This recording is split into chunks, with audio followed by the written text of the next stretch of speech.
déjà traduire c'est trahir, ça me parle. Non, c'est parce que je suis médecin et j'ai travaillé à l'étranger avec des gens qui faisaient des traductions.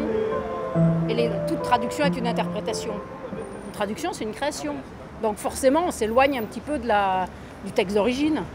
La première qui m'a sauté aux yeux, c'était celle sur la langue de bois. Parce qu'il se trouve que je suis élue.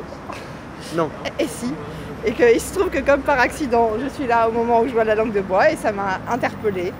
Déjà, il faudrait définir la langue de bois.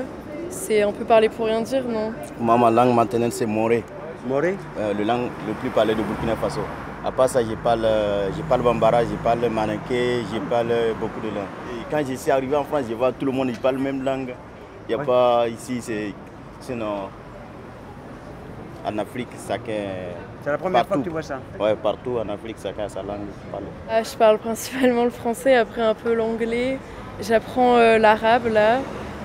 Et ouais, j'ai choisi arabe parce que, je sais pas, je trouvais, même par rapport à la culture arabe, ça m'intriguait. Du coup, j'ai choisi d'apprendre cette langue.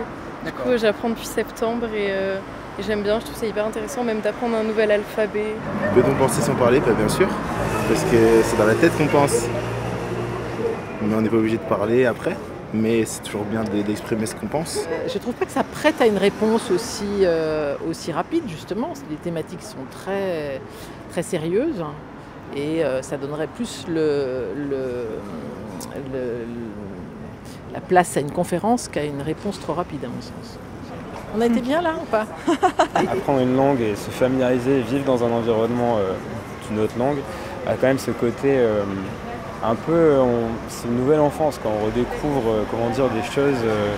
Peut-on tout dire dans toutes les langues? Pareil, mon expérience à l'étranger a fait que je me suis rendu compte qu'il y a des choses que je n'avais pas exprimées en fait, dans l'autre langue parce qu'elles n'existaient pas tout simplement. Je pense que c'est important de garder une langue complexe pour dire des trucs précis.